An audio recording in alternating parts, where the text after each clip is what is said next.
Buenas tardes para todos, bienvenidos a esta tribuna muy especial. Soy Juliana Hernández, la Chief Marketing Officer de Olimpia y les doy la bienvenida a esta tribuna Colpatria Olimpia. Les quiero contar que esta es nuestra tribuna número 83, la última del año. Han sido 83 tribunas increíbles con unos panelistas excelentes, con temas realmente interesantes que generan valor para todos nosotros, para nuestros asistentes y a las personas con las que nos estamos encontrando cada semana. Hoy tenemos un invitado muy especial, el senador Iván Agudelo. Les quiero contar un poco más del senador Iván. Entonces, pasemos a conocer un poco más de la biografía. Es representante de la Cámara por Antioquia en los periodos 2010 y 2014, 2014 y 2018. Anteriormente fue diputado de la Asamblea de Antioquia entre el 2008 y el 2009, siendo presidente de la misma y vicepresidente de la Federación Nacional de Diputados. Se destaca su trabajo legislativo en pro de la ciencia, la tecnología y la innovación, siendo autor y ponente de importantes leyes como la que crea el Ministerio de Ciencia, la ley Spin-off que permite la creación de empresas basadas en el conocimiento, autor de la reciente ley de amnistía de multas de tránsito. Por su trayectoria ha sido reconocido por el portal La Silla Vacía como uno de los imprescindibles de la ciencia en tecnología y recientemente reconocido como miembro de la Academia Colombiana de Ciencias Exactas, Físicas y Naturales en la categoría Amigo de la Academia.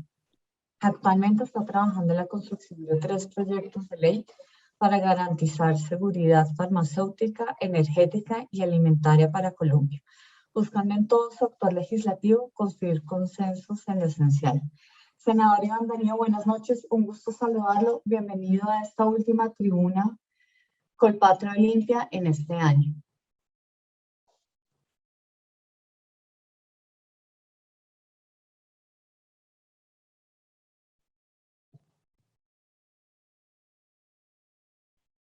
Un minutico a nuestro invitado.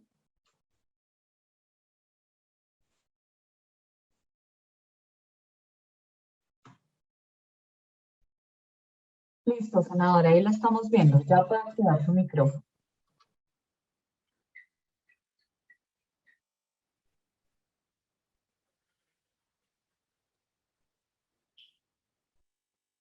Perfecto.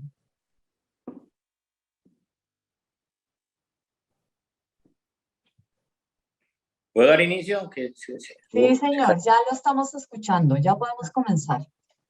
Ok. Muy buenas noches. Un saludo muy especial para los organizadores por su gentil invitación para estar esta noche compartiendo con ustedes sobre mi visión de la ciencia en Colombia desde el legislativo, con especial énfasis en seguridad farmacéutica, que es uno de los temas que venimos liderando actualmente entre muchos otros. Un saludo muy especial a Juliana Hernández, gerente de mercadeo de Olimpia, que me acompaña hoy como moderadora, y a todas las directivas de esta institución. En mi caso, como senador de la República, se me ha invitado para dialogar de la política pública de ciencia, tecnología e innovación para producir bienes públicos esenciales, como los medicamentos. Pues soy un convencido que debemos de buscar los puntos de unión, puntos de encuentro. ¿Qué nos une? ¿Qué nos identifica? Y no hay nada más que nos deba unir que la ciencia y la educación, tan necesaria para enfrentar los retos y desafíos que nos impone la naturaleza y el mundo actual. Y podrían preguntarse, ¿por qué este senador? La respuesta es que desde mi actividad legislativa estoy convencido que con educación y ciencia podemos escribir una nueva narrativa, un nuevo relato, una nueva historia de la mano de esta para Colombia. Por eso, hoy y siempre a todos los eventos donde me han invitado, quiero dejar 2 o 3 reflexiones muy importantes. Primero, construir capacidades.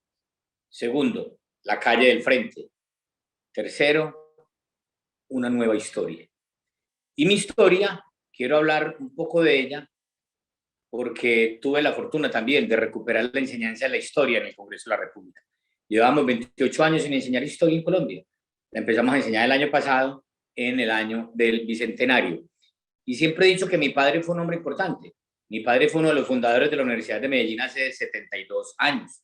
Y cuando mi padre vivía, iba mucha gente importante a mi casa. Yo soy el niño de 9 hijos. Mi mamá tenía una peluquería. Ahí pueden ver cómo me dejó. Y al morir, al enfermar mi padre y posteriormente morir, yo a los 12 años empecé a ver cómo a mi casa dejó de ir la gente importante. Y me cambió la vida. Me fui a estudiar a un colegio público, del cual me echaban porque ya no había con qué pagar la matrícula. Cuando mi padre estaba vivo, yo estudiaba en colegios privados. Cuando muere mi padre, ya me toca irme a un colegio público, del cual me echaban. Como repito, no había con qué pagar la matrícula. Me tocó ser mesero, mensajero, cuidar carros, repartir publicidad en los semáforos de Medellín. Mi vida cambió totalmente. Ya no estaba mi padre. Y por eso quiero que ese hogar, que es el Estado pequeño, yo quiero extrapolarlo al país como tal, en la construcción de capacidades. Entonces me estaban del colegio público, por eso cuando llegué al Congreso impulsé la gratuidad universal de la educación. Hoy 9 millones de jóvenes estudian gratis en todos los pupitres públicos en Colombia, un poquito gracias a mí, y yo quiero invitarlos a que nos hagamos culpables de lo bueno que le pasa al otro, porque acá nos encantó hacernos culpables de lo malo que le pasa al otro. En el barrio me pegaron, por eso también impulsé la ley del bullying y matoneo. Hicimos la ley del bilingüismo, hicimos la ley del ICETEX social. Yo decía ya que porque si el Estado es nuestro, ¿por qué nos prestan la plata que es nuestra, cobrando los intereses de la plata que es nuestra, y los sueños de los jóvenes se convierten en pesadillas? Esa es parte de esa historia, que desde el semáforo repartiendo publicidad, soy un convencido de la magia del pupitre y del poder transformador de la educación. Posteriormente, cuando llego a la Universidad de Medellín, de la cual tengo el honor de ser abogado, luego profesor universitario 9 años, trascendí la tiza y el tablero, los muros, mallas y rejas de la universidad, porque los profesores, y más cuando somos abogados, no sé si me imagino que deben de haber muchos abogados hoy acompañándonos, hablamos del alfa y el omega, del todo y la nada, lo divino y lo humano, le encontramos respuesta a todo. Y yo me iba angustiando mucho porque yo no podía quedarme toda la vida hablando del diagnóstico o del sobrediagnóstico, y por eso tomé la decisión de trascender esa tiza y el tablero, los muros, mallas y rejas de la universidad, y en vez de estar diagnosticando, permear los escenarios de poder, de decisión, para construir política pública. Y por eso siempre me he dedicado a hablar de academizar la política. Hoy hablo de cientificar la política, y me fui a aspirar a la Asamblea de Antioquia, en la cual en el 2008 inicié el 1 de enero como presidente de la Asamblea. Luego me eligieron vicepresidente de todos los diputados del país, e impulsé temas de educación en la Asamblea de Antioquia. Y si primero renuncié a la docencia, luego de la Asamblea también tuve una renuncia, y eso también nos lo enseña en sus libros Mario Mendoza.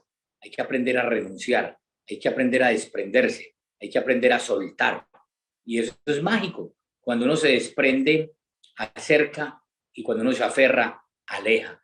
Por eso, qué importante Mario Mendoza con sus reflexiones que nos llevan. Cuando a la Asamblea a los 19 meses renuncié a la curul, me fui a aspirar al Congreso de la República. Y cuando llego por primera vez a la Cámara de Representantes, ya en el año 2010, como les dije, impulsé toda esa política de gratuidad universal de la educación, de la ley del bullying y matoneo, de la ley del ICETEX social y la ley del bilingüismo. Y cuando ya vuelvo a aspirar a la Cámara, ahí empecé a construir desde Ruta N, con el director de su momento, Juan Camilo Quintero, la ley de spin-off. Y acá empiezo a desarrollar un poco la calle del frente. ¿Qué es la calle del frente? Yo me empecé a inquietar el por qué habían cerebros fugados. Entonces encontré un término muy lindo acuñado en el Instituto de Massachusetts, el cual lo he incorporado en mi vida también. Y es que en cualquier escenario de relacionamiento humano, donde no te quieren, no te respetan, no te reconocen, no te incluyen, tú te vas. Y Colombia no tenía un ecosistema, digámoslo, de ciencia y tecnología, por eso los científicos se iban para la calle del frente, a otro lado, donde eran respetados, reconocidos, incluidos, y empecé a estudiar todos los temas de derecho comparado, y uno veía cómo acá cerca habían países con una legislación avanzada en temas de spin-off, que son las empresas basadas en el conocimiento. En términos sencillos, los profesores de las universidades públicas no podían ser dueños ni partícipes de su creación científica e intelectual. O sea, le robábamos su creación, que porque ellos no podían ser, que porque ya tenían una erogación del Estado. Y lo que hice fue superar una barrera normativa de la doble erogación. Y ya a partir de hace 4 años, y ahora los está reglamentando con el Ministerio de Ciencia, pueden ser dueños y partícipes de su creación científica e intelectual. Y aquí han venido muchos amigos míos, por ejemplo, el Max Planck. Me dicen, Iván, nosotros somos ricos, nosotros tenemos 3, 4 patentes.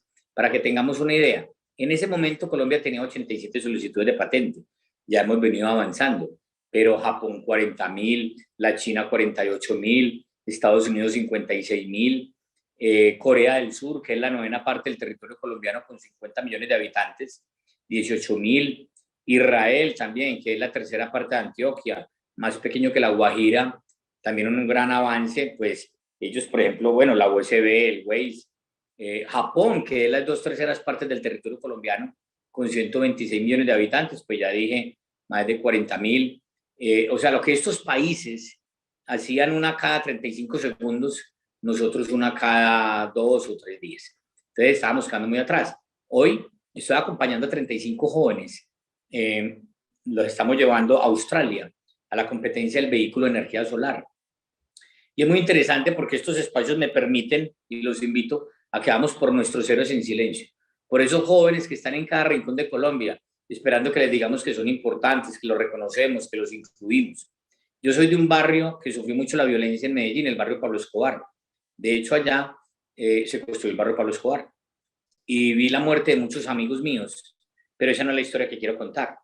Yo quiero contar y construir de la mano de los jóvenes otro relato, y es la de un hombre de los más divinos también de este país, que empezó en mi barrio, con 2 destornilladores y un alicate en el bolsillo de atrás arreglando parrillas. Y hoy hace neveras en menos de 50 segundos. José María Acevedo, de Industrias Acero. Y por eso con él y con muchas personas más y desde la ciencia, yo quiero construir referentes positivos en la espiral ascendente, no referentes inversos, sinuosos o negativos, como los héroes malditos que nos dejó la guerra. Y estos jóvenes, ¿por qué Australia? Australia fue arrasado en la Segunda Guerra Mundial. Ellos tienen que cruzar el desierto, 3.019 kilómetros. Australia fue arrasada en la Segunda Guerra Mundial y una sola patente en Australia le genera 5 billones de dólares al año. Como decimos los abogados, no más preguntas, señor juez, crearon el Wi-Fi. Luego decidí ser el promotor de la creación del Ministerio de Ciencia, Tecnología e Innovación para Colombia, que es uno de mis más grandes honores y orgullos. ¿Por qué? Porque Colciencias nace hace 52 años, liderado por el capitán Alberto Espina, como una respuesta a la tercera revolución industrial. Y yo, inquietándome en el tema, pues veía cómo Colciencias nunca tuvo asiento permanente en el Consejo de Ministros, fue fondo, instituto, departamento, pero no más. O sea, no tenía capacidad de incidir en la política pública de un país si no tiene asiento permanente en el Consejo de Ministros, donde cada 8 días se construye esa política pública. Y que Colombia le tenía que entregar un instrumento a los jóvenes en la 4ª revolución industrial. Pero hay algo bien interesante. Si entendemos que la primera revolución industrial fue la máquina a vapor, pues por algunos sitios de Colombia pasó la máquina a vapor. Hace poco estuve, por ejemplo, en Cartago. Bueno, en Cartago tuvieron barco a vapor. Si la segunda revolución industrial es la electricidad, ustedes no me dejan mentir, muchos sitios en Colombia no ha llegado a la segunda revolución industrial porque no tienen electricidad como tal. No se tiene esa electricidad como tal. Y la tercera revolución industrial, pues el Internet. Ustedes han visto todo lo que ha venido ocurriendo, lastimosamente, con tantas dificultades. Entonces, Colombia tenía que entregar una respuesta diferente. Y algo bien interesante. La primera fase de la 4ª revolución industrial, Japón, la China, la India y Estados Unidos. La segunda fase de la 4ª revolución industrial, Noruega, Sudáfrica, Emiratos Árabes, Israel, Colombia, Ruta M. Somos el primer país de habla hispana. Medellín invierte el 2% en ciencia y tecnología, que digamos que es un ejemplo para el país y para los demás municipios. Hoy, Medellín tiene grandes oportunidades, sede de la 4ª revolución industrial. Con el alcalde Daniel Quintero se viene impulsando el tema del Valle del Software. Tenemos Distrito de Ciencia, Tecnología e Innovación. Tenemos el G8, que son unas universidades muy importantes que vienen aportando demasiado en temas de ciencia, tecnología e innovación. Esa misión, digamos, me dejó dos fechas para mí muy importantes. Primero, ¿para qué sirve la ciencia? La ciencia tiene que servir para generar bienestar y riqueza, pero también para unir un país. Y es empezar a hacer la lista en orden, qué nos une, qué nos identifica. Y me disculpan la redundancia, pero estoy buscando, encontrando puntos de encuentro. Esa es la redundancia, encontremos puntos de encuentro. ¿Qué nos une, qué nos identifica? Y dejar de hacer la lista en desorden. ¿Por qué nos odiamos? Entonces el odio envilece y enceguece, las vanidades ensordecen y no nos dejan ver las bondades y capacidades de este país. Por eso el 16 de diciembre, un día inolvidable para mí, domingo 7 de la noche estábamos en el Congreso de la República y ese día la ciencia unió al Congreso de la República. Todas las expresiones políticas del Congreso de la República me acompañaron y por unanimidad aprobamos el Ministerio de Ciencia, Tecnología e Innovación. Y otra fecha muy importante también fue el 24 de enero del año 2019. Estaba yo invitado por el gobierno chino, estaba en Shanghai, cuando me llaman a las 10 de la mañana a decirme que están sancionando la ley. Y esa misma semana también le estaban entregando la sede de la Cuarta Revolución Industrial a Colombia. O sea, si empezamos a hacer la lista en orden y si no nos enseguecemos con el odio, empezamos a ver que Colombia tiene realmente muchas posibilidades también y con un gran talento humano. Cada día encuentro un gran talento humano de personas que le aportan cada día, como la empresa de ustedes, que tiene ese gran talento, pero que creen en Colombia, que generan empleo, que creen en la gente, y eso es sumamente importante para Colombia. Entonces, hicimos muchas leyes, impulsamos muchas leyes en Colombia. En diciembre del año pasado, por ejemplo, por primera vez en Colombia, se logra que el 5% de las regalías de destinación directa vayan a la infraestructura de las instituciones de educación superior pública. Eso son casi 192.000 millones de pesos que antes no se tenía y cobertura con calidad. Una cierta tristeza, no puede dar un debate, no me la dejaron dar, donde queremos que entre el 10 y el 15% vayan dirigidos a educación. Mi causa es la educación, mi lucha es la educación, mi pasión es la educación, porque yo pasé de repartir publicidad en los semáforos de Medellín a hoy ser uno de los 102 miembros de la junta directiva de la empresa más importante de cada uno de nosotros, que es Colombia. Yo siempre le pregunto a toda la gente, ¿quiénes tienen empresa acá? Y la gente dice, no, nadie. No, sí tenemos empresa. Cuando nos apropiemos y entendamos que Colombia es de todos, seguramente vamos a tener más responsabilidad con nuestro país. Por eso hablo de academizar la política, de cientificar la política, de que las personas más preparadas tienen que ir a las juntas directivas. Yo sé que ustedes en su empresa, en su junta directiva, como el presidente en la junta directiva, tienen los mejores. Entonces, ¿qué tenemos que hacer en Colombia? Pues llevar los mejores también. Y que la política sea sinónimo de utilidad y la politiquería sinónimo de inutilidad. Por lo tanto, necesitamos ciudadanos útiles, porque yo soy político, yo construyo política pública. Si bien hago parte de la junta directiva de la empresa más importante de Colombia, ahí me eligen es para que construya política pública y para que le sea útil al país.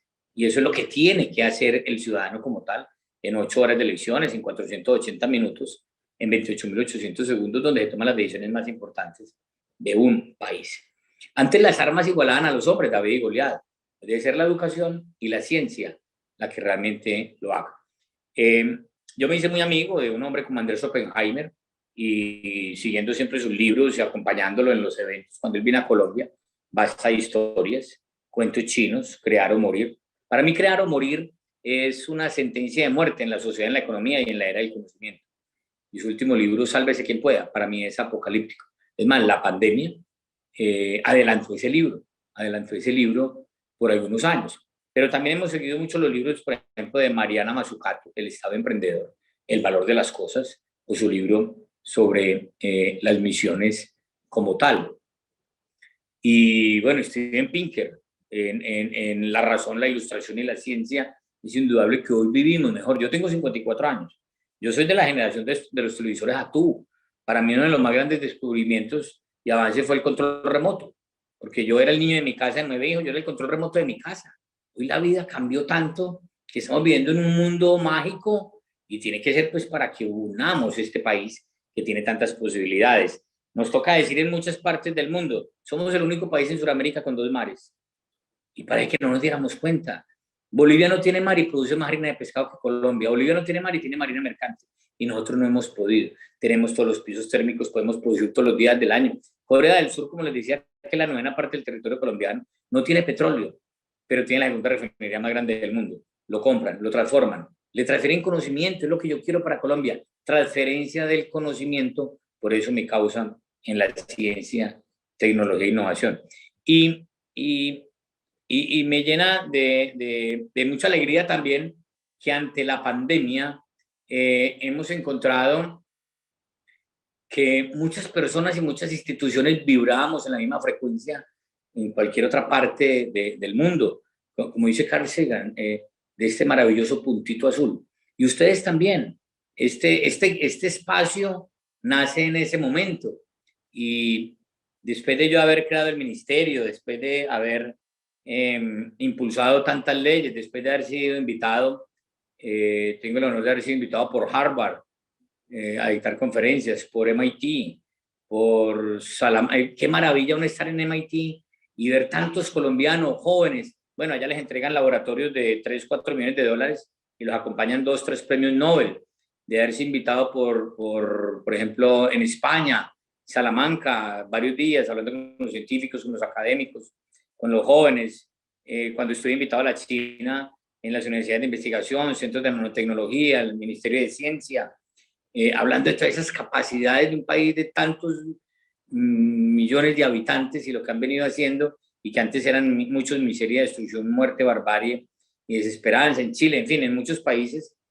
Hace poco terminó una invitación también por el Departamento de Estado americano, Silicon Valley del Pentágono, y en fin, de hoy tener el honor de ser el único político que hago parte de la Academia de Ciencias en Colombia, que es un honor muy grande, pero también un reto y un compromiso sumamente grande con el país. Y el año pasado, entonces, convocamos 160 académicos, expertos y científicos. Doctora Juliana y todos los asistentes, yo no conozco la casa de ustedes, pero estoy seguro que en la casa de ustedes y en la mía necesitábamos lo mismo. ¿Qué pedía la gente? Subsídieme la energía. ¿Qué pedía la gente? Muchos acá banda roja, trae alimentos. Entonces, en esa convocatoria que fue divina, hice 3 grandes eventos, cada uno con televisión en directo, entre 10 y 12 horas. 160 académicos expertos de 15 países, como les decía. Hicimos uno, seguridad energética para Colombia. Colombia tiene que empezar a generar energía de manera diferente. Hoy hay crisis de energía en el mundo y nosotros tenemos todo para generar energía y no depender de los recursos naturales no renovables. No renovables, su mismo nombre lo dice. Ese libro de seguridad energética ya está listo para publicar y me lo debe publicar prontamente una universidad en Medellín. Y tenemos proyecto de ley también, construido con académicos, expertos y científicos. También hicimos un libro de seguridad alimentaria. Acá tenemos el libro, Seguridad Alimentaria para Colombia. Es un honor muy grande, doctora Juliana, si usted me permite. Yo ahorita le puedo enviar los 3 libros digitales, porque además es muy fácil de leer, porque son ponencias y cada uno son expertos y académicos y científicos. Entonces, cada ponencia son 2, 3 hojitas, porque cada ponencia era entre 12 y 15 minutos. Era un tema muy concreto. ¿Y por qué seguridad alimentaria para Colombia? Colombia tiene más de 40 hectáreas, de las cuales, 40 millones de hectáreas, perdón, de las cuales ni la cuarta parte la estamos utilizando en producción. No la estamos utilizando en producción. Pero quiero poner un ejemplo, no dicho por mí, porque como yo ando con académicos, expertos y científicos, no puedo inventarme ni decir cosas que no son. Hablo con evidencia. Esto es dicho por Juan Lucas, un gran científico colombiano que hoy está representando a Colombia en una gran institución a nivel internacional en Italia, pero él fue el director de Agrosavia. Y es que Brasil es 7.5 veces más grande en superficie que Colombia y 4.5 veces más grande en población que Colombia. Brasil tenía problemas de hambre, hambruna, y pues ahí hay de haber mucho joven, pero si de pronto hay alguien de más edad, ¿se acuerdan cuando se caían los precios de café en el mundo? Nosotros en Colombia decíamos, tranquilos, esperen que ya llegan las heladas en Brasil. Por Dios, en la sociedad, en la economía, en la era del conocimiento, en un mundo eminentemente competitivo, no podemos esperar la desgracia del vecino para que nos vaya bien a nosotros. Tenemos que, como dije al principio, construir capacidades. Entonces, hoy Brasil ya le vende alimentos al mundo. Antes Brasil lo que compraba al mundo, hoy se lo vende al mundo. Arreglaron su problema de hambre. Tienen Embrapa, 10.000 funcionarios, 3.000 científicos. Acá en Colombia se enferma una papa y quema el cultivo. Allá se enferma una papa y llévela hasta que le encuentra la solución a tal. Entonces, es un libro muy interesante que ahorita, como le digo, si me lo permiten, se los envío de manera digital el libro de seguridad energética, seguridad alimentaria. Este me lo publicó hace 3 semanas la Universidad Tecnológica de Pereira. Lo hicimos con CAEL, con la Academia de Ciencias. CAEL es un instituto, es el Centro Alto de Estudios Legislativos en el Congreso de la República. También tengo el honor. Al año le entregan un reconocimiento a un congresista. El año pasado me lo entregaron a mí y se llama la excelencia legislativa, porque hemos venido impulsando la construcción de capacidades. Yo siempre he dicho que los elementos numéricos, todos los tenemos a disposición, la suma, la resta, la multiplicación y la división. Hay gente que se dedica solamente a restar y a dividir. Yo he querido desde el Poder Legislativo construir capacidades, sumar y multiplicar. Y el último libro en el cual nos vamos a detener un poco es Seguridad Farmacéutica para Colombia. Seguridad Farmacéutica para Colombia, el cual se lo entregamos a Colombia en diciembre del año pasado. Recuerdo, fue un evento muy lindo en la Academia de Ciencias. Ese día nos abrieron la Academia de Ciencias, primera vez que abrían la Academia de Ciencias después de la pandemia. Nos acompañó el ministro de Salud, el presidente de la Academia de Ciencias, el doctor Enrique Forero, que siempre me acompaña en todos estos temas, y diferentes científicos de Colombia.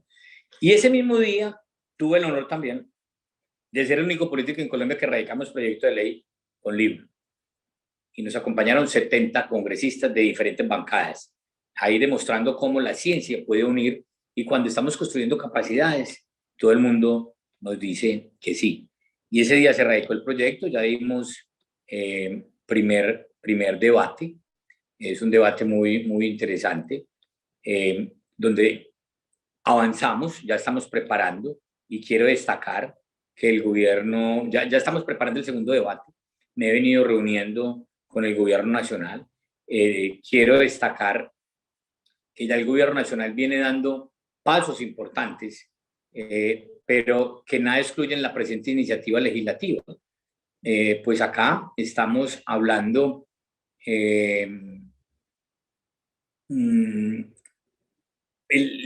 frente a una política de Estado, pero yo he querido ir más allá. Esto no es ni siquiera una política de gobierno ni de Estado, esto es hasta una política universal. Tanto es que hoy estoy liderando la construcción de la red de congresistas de la ciencia en el mundo, porque esto ya no es un tema de Colombia, ni de América, ni de Sudamérica. Vemos que hoy todo lo que pasa es un tema universal. Repito, este puntito azul, como lo decía Carl Sagan. Resalto pues que hoy se haya avanzado acuerdos con Corea del Sur que permitirán avanzar en la producción de vacunas en la fase de envasado, pero lo que nosotros estamos planteando, la política pública, debe ir más allá y tener en Colombia en el futuro próximo toda la cadena de producción, desde sus procesos de investigación, para lo cual nosotros tenemos todas las capacidades, todas, para lograrlo, empezando por nuestro gran talento humano. Les voy a decir algo. Colombia hace 30 años enfrentó la malaria, la difteria, el tétano, la fiebre amarilla, erradicó la viruela. Y de Colombia salían aviones repletos de vacunas para venderle a más de 20 países en el mundo. O sea, porque antes sí lo hacíamos y hoy no. Si antes éramos de la generación de los televisores a tubo y lo hacíamos, hoy ¿por qué no? Y tenemos grandes científicos. El Instituto Nacional de Salud, liderado por una mujer espectacular, Marta Ospina, que cuando ella le habla al país, tranquiliza al país, o hay veces también se preocupa el país cuando ella plantea temas tan importantes, y por eso pues este proyecto. Entonces voy a hacer una especie de preguntas y respuestas para ser un poco más pedagógico. ¿De dónde surge la idea de crear este proyecto de ley? Entonces, junto, como les decía, a la Academia de Ciencias Exactas, Físicas y Naturales, el Centro Alto de Estudios Legislativos del Congreso de la República, en su momento ProColombia, convocamos a una audiencia pública denominada Colombia hacia una seguridad farmacéutica. Se planteó mucho el debate, que si autonomía o seguridad, y se ha preferido utilizar el término de seguridad, porque no vamos a poder ser autónomos. Tampoco se trata de eso. En el mes de mayo del 2020, en aquella audiencia participaban investigadores, dirigentes gremiales, empresarios y demás expertos del ámbito científico y farmacéutico, como les decía, de 15 países. Allí se nos demostró la necesidad de tener una producción de medicamentos y vacunas propias, necesidad que todos de forma empírica ya sentíamos, pero que muchas veces no dimensionamos. en su importancia, en tanto podamos contar con el mercado internacional que nos lo provea. Lo que no siempre pasa, como ocurrió en la pandemia generada por la COVID-19, donde no teníamos reactivos, bienes sanitarios, fueron de acceso muy limitado y pocas veces un proyecto de ley es el resultado de un ejercicio académico como la audiencia pública que realizamos. Por eso, como les decía, ese mismo día que entregamos el libro, radicamos.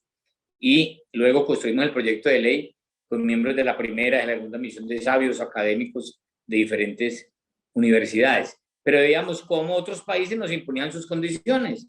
Y claro, pues ellos ¿qué hacen? Pues primero solucionan su problema. Y acá teníamos, como yo le decía en varios comunicados, que teníamos que utilizar la triste ventaja que nos daba el tiempo, que nos otorgaba el tiempo, de que ya sabíamos lo que nos iba a pasar y que si no tomábamos las medidas, pues también sabíamos qué estaba ocurriendo en las otras partes del mundo. ¿Cuál es el propósito de este proyecto de ley? Este proyecto busca establecer, como siempre lo he dicho, capacidad científica nacional para proveer, al menos en parte, bienes sanitarios esenciales, medicamentos, vacunas, equipos médicos, entre otras, pudiendo además entregarle al mundo muchas cosas nuevas que podemos crear a partir tanto de nuestra biodiversidad como de nuestro capital humano. En Estados Unidos se utiliza mucho un término que se llama localización. Y es que ellos dependen el 95% de antibióticos de la China y el 65% de todos los temas sanitarios de la China. Estados Unidos, pues obviamente va a tener que modificar esa situación y tiene que mirar a América Latina. ¿Con quién se hace uno? Con los mejores. Por eso yo quiero que Colombia construya capacidades. Hace poco me buscaron los de AstraZeneca y veíamos cómo se fueron para Argentina. No voltean a mirar a Colombia. O se van para Brasil y a Colombia no lo voltean a mirar. Yo quiero construir esas capacidades desde el Congreso de la República y obviamente con la ciudadanía, porque vendrán amenazas, desafíos y retos que nos imponen la naturaleza del mundo actual. ¿Qué es la seguridad farmacéutica de acuerdo al proyecto de ley? La dimensionamos como el conjunto de condiciones de nuestra exposición en cuanto a suministros de tecnologías sanitarias,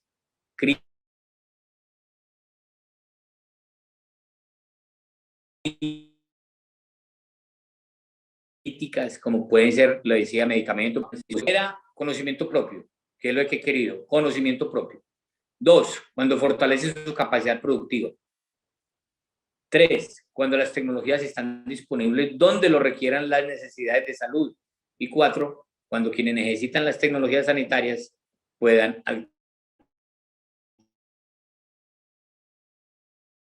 adquirirlas. Y eso es fundamental para unos departamentos. Y la idea es hacer algunos pilotos, Medellín, Bogotá. Me he recorrido ya varias universidades en Colombia, EAN, ICES, Universidad de Antioquia, CES, EAFID, Universidad de Antioquia, Unicinú, siempre recogiendo lo que puedan aportar todas estas universidades para construir esas capacidades. ¿Cuáles son las bases de la política pública pues, de ciencia y tecnología que contempla el proyecto de ley? Se parte de reconocer que lo que el país ya tiene no solo se debe fortalecer, sino que debe integrarse de modo que los esfuerzos, por eso hablamos de un tema transversal, integral, integrar todos esos esfuerzos que se tienen, que contribuyen de un modo a otro a los objetivos de la seguridad farmacéutica, que se articulen en un todo organizado.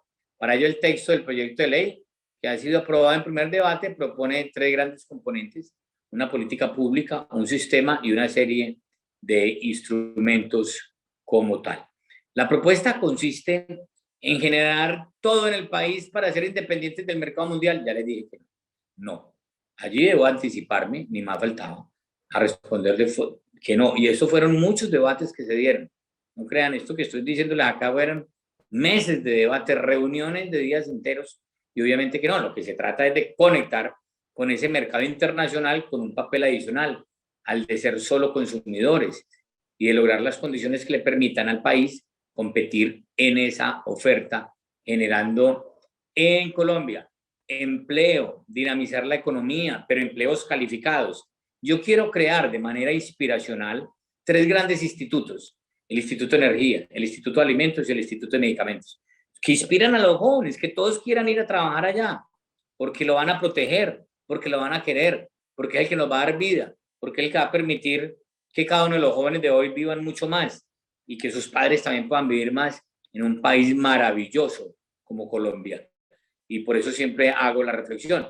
Si enfrentamos la malaria, la difteria, el tétano, la fiebre amarilla, erradicamos la viruela y le vendíamos a millones de vacunas a más de 20 países en el mundo, ¿qué pasó? Recuperemos esas capacidades, tenemos cómo hacerlo, porque el mundo nos está enviando ese mensaje. ¿Quiénes han participado pues en este proyecto de ley? Como les decía, los miembros de la primera misión de sabios, los miembros de la segunda misión de sabios, del cual he tenido siempre el honor de ser invitado a sus diferentes reuniones en diferentes partes del país, y las universidades, academia. Ahí es donde acentúo mi propuesta: academicemos la política, no politicemos, y cientificemos la política. Hemos realizado algunos ajustes. Digamos que el gobierno viene avanzando en temas de diplomacia científica, muy importante. Hace poco fueron a la India, me han entregado ya todos los resultados de esa visita y lo que podemos aprender de la India. Es un tema muy importante donde ellos han venido impulsando bastante estos temas. En el libro tenemos un hombre maravilloso que se llama Germán Velázquez. Ese hombre, hace 30 años, él logró que los medicamentos del SIDA fueran genéricos. Él inclusive recorrió el mundo, protegido por Naciones Unidas. Tenemos un hombre como Alejandro Gaviria, que es muy conocedor en estos temas. Tenemos Lucy Gabriela, grandes científicos que le han aportado a Colombia. Entonces hoy Colombia está ya avanzando en el tema de la diplomacia científica, es muy importante. Nosotros le hacemos los seguimientos a los ministerios de ciencia en el mundo. Desde mi unidad de trabajo del Congreso de la República. Y es fascinante lo que hacen esos ministerios de ciencia. Es fascinante porque estratégicamente impulsan los diferentes sectores, y por eso esos países, repito, que antes eran miseria, destrucción, muerte, barbarie y desesperanza, lo que hoy le están aportando al mundo es impresionante. El proyecto, pues, prontamente ya vamos a dar segundo debate. Yo quisiera que después de que lean los libros, los que nos puedan hacer aportes, que usted, doctora Juliana, me diga: mira, por este medio la gente quiere hacer algún tipo de aporte. También tenemos nuestras redes sociales donde los invito a que nos sigan, tanto en el correo, en el Twitter, o donde consideren, para que nos hagan aportes. Yo invito a la gente a legislar. Venga, los invito a legislar. Dejemos de ser de pecar por omisión, no solamente como cuando yo dictaba clase, criticar, cuestionar, hablar del alfa y el omega, del todo y la nada. No, hagamos. Esta empresa es de todos. Y en la medida en que entendamos que esta empresa es de todos, yo estoy convocando a los colombianos que esos elementos numéricos que nos igualan a todos, los utilicemos para sumar y multiplicar. Ustedes no han visto que hay gente que se levanta solamente a restar y a dividir, y que las letras del abecedario, que todos los tenemos a disposición también, con ellas podamos escribir obras de amor y no obras de terror. Y quien creyera, eso se puede iniciar en 8 horas de unas elecciones. ¿Qué tipo de junta directiva usted quiere tener en su empresa? Y a partir de ahí, cuando entremos en esa posibilidad de racionalizar un poco más el ejercicio político, estoy seguro que podemos otear nuevos horizontes. Sobre todo, doctora Juliana y amigos que hoy me han permitido hablarles, construir esa nueva narrativa, ese nuevo relato que estoy invitando a los jóvenes, pero desprovistos de esos odios que ellos no han construido. La política es otra cosa, la política es utilidad para el país, no inutilidad. Y es la posibilidad de construir y de direccionar, y también de encauzar una sociedad hacia un bien común. Eso es la política, no es otra. Y por eso he querido ser útil para Colombia. Por eso he querido construir política pública de energía, de alimentos y medicamentos. Y entonces eso yo lo he resumido en algo que lo he llamado: venga, hagamos consensos en lo esencial. Y eso es lo esencial. Tanto es que la pandemia nos lo demostró. ¿Qué necesitamos para vivir? Energía, medicamentos y alimentos. El Principito nos dice que lo esencial es invisible a los ojos.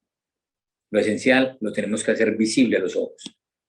Muchas gracias, doctora, y muchas gracias a todos los que hoy me escucharon.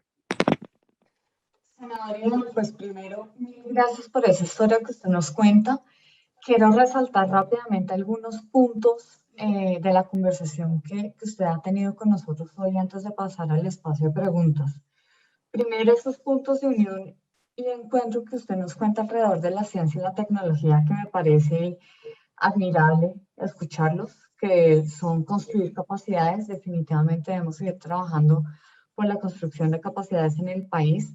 La calle del frente, me parece valiosa el símil que usted hace con aquellos expertos en ciencia y tecnología que posiblemente antes no encontraban un respaldo acá. Creo que ya esa posibilidad se comienza a abrir. Y una nueva historia. Esa nueva historia que usted nos comienza a contar alrededor de la seguridad energética, la seguridad alimentaria, definitivamente, pues ya lo último, la política pública de seguridad farmacéutica. Entonces es admirable esa historia que usted nos comienza a contar. El Ministerio de Ciencia y Tecnología, respaldada inicialmente con usted, y pues esa política nueva que se comienza a abrir como una nueva oportunidad para tener farmacéuticos en una velocidad mayor para nosotros. Entonces voy a comenzar a abrir el espacio de preguntas. Tenemos 2 preguntas iniciales y por favor las personas que quieran intervenir comienzan a levantar su mano y comenzamos a abrir los micrófonos. Nos pregunta Carlos Pacheco, primero un saludo especial para Carlos Pacheco. ¿Cómo regular el precio de las medicinas más usadas para que tengan precios justos internacionalmente? Esto no ha sido fácil. Por ahí veo que hay algunos amigos de las farmacéuticas que nos acompañan en este proyecto. Por ahí vi que estaba José Luis. Un gran saludo, José Luis. Él también está en el libro y nos ha acompañado. Él es un gran defensor de estos temas. No ha sido fácil. Yo tengo que reconocer que no fue fácil. Yo quería hablar temas en este proyecto de ley de propiedad intelectual y de licenciamiento obligatorio. Hubo que retirarlo para poder avanzar en la construcción de este proyecto. Permítame decirlo, alguna vez hubo un ministro de Salud, Alejandro Gaviria, que él logró que 2.000 productos médicos, y permítame hacer referencia a él, no porque hoy sea candidato, sino porque cuando él fue ministro de Salud, fue un ministro útil y él logró que 2.000 productos, 2.000 medicamentos pudieran reducir su precio. Pero estoy seguro que en la medida en que Colombia avance en la capacidad de producir, pues obviamente no vamos a estar tan expuestos a digamos, las imposiciones del mercado. O sea, lo que esto genera es impresionante. Primero, algo que yo he defendido mucho, y es que el iPhone, los invito a que vean algunos videos y el libro también de Mariana Mazzucato, y ella hace referencia al iPhone. Del iPhone, Steve Jobs, ¿qué hace? Bueno, integra y crea el sistema operativo. Pero Steve Jobs no hace ni la pantalla táctil, ni el Siri, ni el GPS, ni el Internet. Es más, el Internet es un arma de guerra. Como les decía, pues ya hace poco fui invitado por el Departamento de Estado americano. Pero Steve Jobs le entrega al mundo la disrupción tecnológica. Yo he querido en Colombia, y ayúdenme, acompáñenme a eso, a que la podamos llevar a la disrupción cultural y mental. Entender que nosotros lo podemos hacer. Que países que no hay, vea, doctora Juliana, no hay un país que hubiera estado en las condiciones de Colombia. Nosotros hemos pasado por muchas, pero Japón metió las narices en Pearl Harbor y le mandaron 2 bombazos, Hiroshima y Nagasaki. La China, el Corea del Sur, fueron Alemania, pues inician las 2 guerras. Y hoy lo que son, se convirtieron en sociedades del conocimiento. Yo quiero llevar a Colombia, yo me volví un romántico, me disculpa, un romántico talegón de este tema, y mucha gente dice, oiga, ¿y usted es político? Es que es muy raro encontrar un político que hable de esos temas. Sí, porque allá se dedican a señalar, a juzgar, a condenar y los eligen. Yo me dediqué a construir, a construir, a construir. Y si Colombia empieza a trasegar, y usted hace un buen resumen, doctora, y yo estoy seguro que lo que hemos venido impulsando. Yo, por ejemplo, en el acto legislativo aumentamos las regalías para la ciencia. Lastimosamente, a veces no se presentan bien los proyectos desde los municipios. Me tocó modificar la ficha MGA. Alguien decía que si Fleming hubiera trabajado la penicilina en Colombia, hubiera terminado en la cárcel. Porque acá se le da el mismo rasero a un ingeniero que construye un puente peatonal que a un científico, y la ciencia tiende a otras dinámicas. Entonces, en la medida en que yo me siento muy orgulloso y muy contento, y a veces me siento muy solo, pero la verdad hoy ya no tan solo. Y la verdad que lo que le proponemos al Congreso, la mayoría de las veces me acompañan por unanimidad. Y es que en ese camino sí vamos trasegando. Ahora, hace poco, pues hasta de mi sueldo ayudé, fueron 16 niñas a la NASA, donde nuestra gran amiga que tuve el honor de condecorarla, Adriana Ocampo, nuestra gran científica de NASA, que ella empezó con sueños, mirando las estrellas, queriendo ir a lo más lejos de ella, y lo logró. Yo fui invitado a la NASA y al Museo del Aire. Qué lindo cuando una colombiana es la guía y le dice a uno, mira, Venus, mi misión, una colombiana. Hace poco también en la UIS tuve el honor de condecorar a una mujer divina, una colomborrusa, Elena Stachenko. Y qué lindo cuando ellos con sus jóvenes científicos me dijeron, venga, acompáñenos a nuestro centro de innovación, lo que antes era un basurero y una cantidad de productos que ellos iban produciendo. Me decía, senador, eso es gracias a su ley. Uno se siente tan orgulloso de haber podido impactar con nuestras leyes la posibilidad de esa calle del frente, doctora. Yo no quiero que los jóvenes de Colombia se vayan para la calle del frente. Yo quiero que se queden haciendo realidad sus sueños en Colombia y que quizás las madres vayan a llorar, pero de alegría, cuando sus jóvenes hagan realidad sus sueños. Por eso, estos espacios son muy importantes. Le agradezco este espacio que para mí es muy, muy valioso y yo atiendo pues muchas invitaciones porque nosotros tenemos que trasegar a esa irrupción cultural y mental y dejar de matarnos por bobadas y dejar de no encontrar esos puntos de unión, esos puntos de encuentro. Perfecto, senador Iván. Le leo la siguiente pregunta. Nos pregunta Juan Diego Méndez.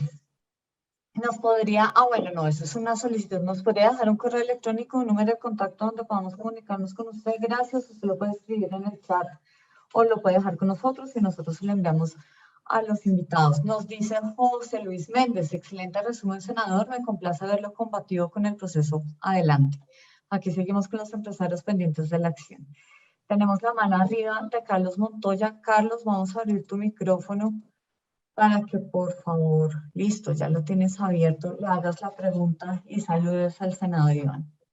Sí, muchas gracias, Juliana, y para todos, senador, muy buenas noches, un gusto saludarlo.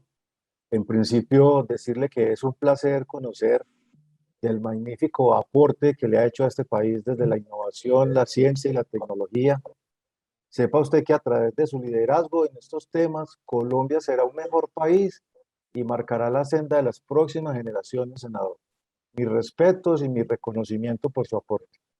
Ahora bien, le quería preguntar, ¿cómo hacemos para continuar construyendo capacidades de manera articulada entre el Estado, la universidad, la empresa, con un impacto que cierre las brechas de desigualdad y que lleve a Colombia hacia un país desarrollado? Muchas gracias, senador. Sí, este es un trabajo que la verdad, y doctor Carlos, gracias por sus palabras, me llenan, pues, me inspiran, me llenan de mucho entusiasmo en momentos tan difíciles para seguir adelante. Pero yo creo que el ciudadano tiene que elegir mejor, es parte de eso, de no elegir al que divide, al que resta, ¿no? Y que eso tiene que pasar por las agendas de candidatos presidenciales, de candidatos, es que es la empresa de todos, entonces van a ir a administrar los recursos de todos y a dónde se están yendo esos recursos. Entonces yo creo que sí es fundamental aprender mucho de los demás países.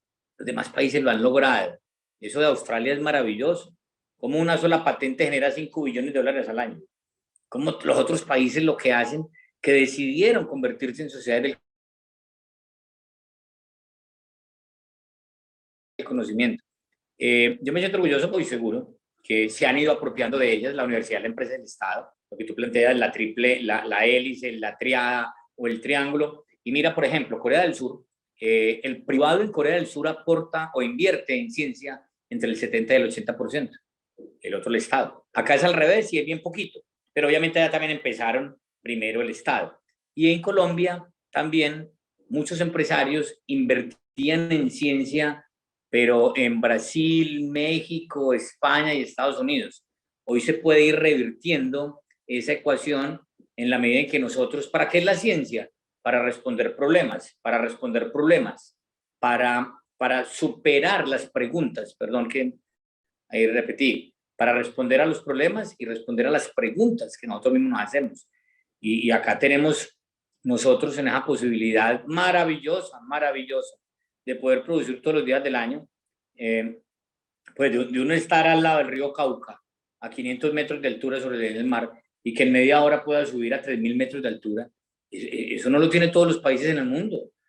Por eso yo repito siempre, venga, 2 mares y porque otros que no tienen mar y los aprovechan más.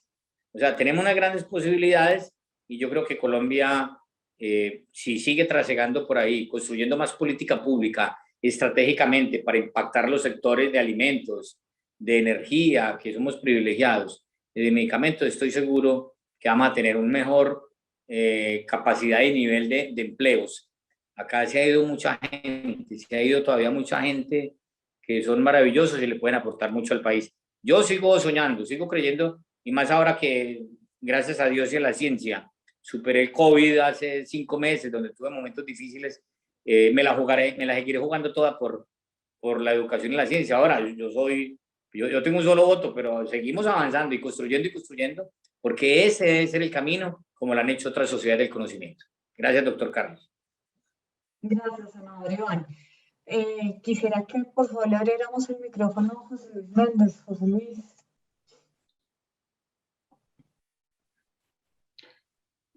Doctora Juliana, muy buenas tardes. Quiero ante todo agradecerle que me hayan compartido el link para tener la oportunidad de volver a escuchar al senador Iván Darío.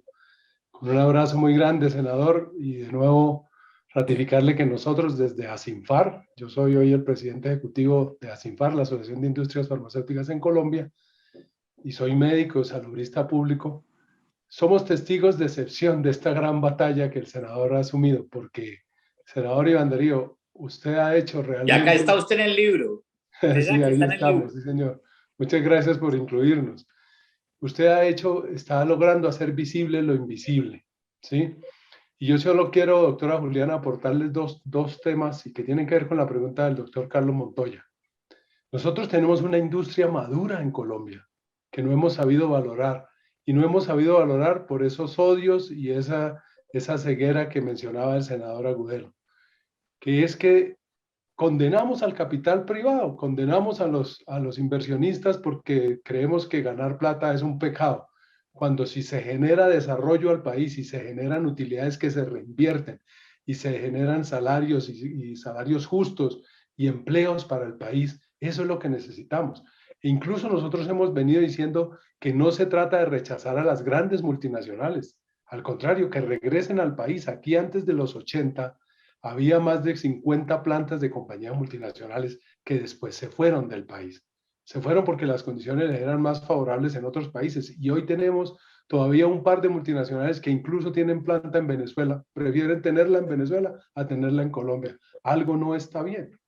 Entonces, eso es lo que tenemos que hacer, doctor Montoya, generar confianza que apunta también a lo que usted decía, y no le tenemos miedo a ese tema. El tema de precios ha sido un tema de no permitir los abusos, pero cuando la aguja se mueve hacia el otro extremo y es no permitir las ganancias, las utilidades, pues entonces ya se hace inviable también. Donde hay que frenar es los abusos. Entonces la referenciación internacional ha venido siendo, como bien lo decía el senador Iván Darío, una herramienta que impulsó el exministro Alejandro Gaviria en ese sentido. Vamos a hacer referenciación internacional, vamos a escoger los productos que están abusando y los vamos a poner a la línea justa de cómo compensarlo. Ahora se habla de precio basado en valor y otras herramientas muy interesantes. Entonces yo solo quiero enfatizar en esas dos cosas, en que podamos volver a confiar en lo que hacemos nosotros acá. De hecho, esta pandemia se ha podido manejar en las unidades de cuidado intensivo con productos hechos en Colombia. Productos hechos en Colombia. De eso no es todo eso que se usa, los anestésicos, los miorrelajantes y todo esto que ha estado en riesgo de estar en desabastecimiento, se ha logrado abastecer desde las plantas colombianas. Y para eso estamos, y por eso le ratifico, senador, lo que escribí. Aquí estamos con los empresarios colombianos, que no les toca fácil, ahora que las materias primas están subiendo hasta 600% fuera del país, que los fletes están subiendo hasta el 400% y que no hay contenedores para traer materias primas. Entonces, con todas esas situaciones y lo de una entidad regulatoria como es el INVIMA, que es de altísima calidad, pero que desgraciadamente nos tiene sumidos en unos demoras y en una tramitología que se puede mejorar. Una vez se supere todo eso, generaremos confianza entre todos y seguiremos, doctora Juliana, construyendo un mejor país. creemos en eso y aquí estamos. Algunos llevamos toda la vida trabajando en esto. Yo llevo ya 32 años en la industria farmacéutica, en diferentes cargos, y aquí seguiremos empujando. Así que me alegra mucho verlo, senador. Un abrazo muy grande. Gracias, José Luis. Senador Iván, una última pregunta de mi parte mientras vemos más en el chat y comenzamos el cierre de este espacio. Empresas como Colpatria, Olimpia y muchas otras empresas privadas estamos trabajando por motivar a recién egresados, jóvenes. Comenzamos a trabajar con instituciones y con universidades para motivar en la juventud la selección de carreras enfocadas en ciencia y tecnología. ¿Qué otra recomendación nos daría? ¿Qué otro consejo nos podría dejar esta noche? Ustedes tienen que generar, y los felicito, y que eso tiene que lograr un efecto imán. Es que traer muchos más. Competir con esas mentes perversas que nos quieren desviar a nuestros jóvenes por el camino del mal. Eso que ustedes hacen merecen todo el reconocimiento y que lo conozca mucha más gente. Esos jóvenes que hoy, por ejemplo, tienen 18 años y van a ir por primera vez a la urna, y disculpen que hable de este tema, pero pues yo soy político y me preocupa eso, porque uno hay veces encuentra en el Congreso gente buena y otra gente que uno dice, por Dios, pero ¿quién los eligió? Y alguien los eligió y compran conciencias. Nosotros buscamos cautivar conciencias. Esos jóvenes que tienen 18 años, que van a ir por primera vez a la urna, los de 18, 19, 20, 21 años, ya han tenido 18 años de grandes diferencias, que no entienden por qué no nos ponemos de acuerdo. Ellos tienen en sus manos la capacidad de escribir ese nuevo relato, esa nueva historia, y que entidades como las de ustedes, que merecen toda mi admiración, mi respeto y mi reconocimiento, se tienen que contagiar las otras. Es lo que yo llamo ese efecto imán, para que los jóvenes hagan realidad sus sueños, pero no en la calle del frente, sino acá en Colombia. Yo sigo creyendo y convencido. Es un país maravilloso, tiene gente divina, mujeres espectaculares, inteligentes, de una gran capacidad. Acá todavía hay, como lo dice José Luis, empresas que creen en Colombia. Y eso es divino. Y tenemos que seguir creyendo. Empresas como ustedes, de verdad, los felicito por lo que hacen, porque tienen un gran contenido, un gran componente social. Y si nosotros no nos ponemos de acuerdo, esto nos va a salir de madre a todos. Si no pensamos primero en el país y luego en los intereses personales, se nos sale de madre a todos. Por eso los puntos de unión, los puntos de encuentro, y qué es lo que quiere el país para nuestras ya generaciones, no las próximas, para estas generaciones, para que desde el pasado sepan lo que ha ocurrido. Por eso a mí me encantó cuando recuperamos la enseñanza de la historia en Colombia.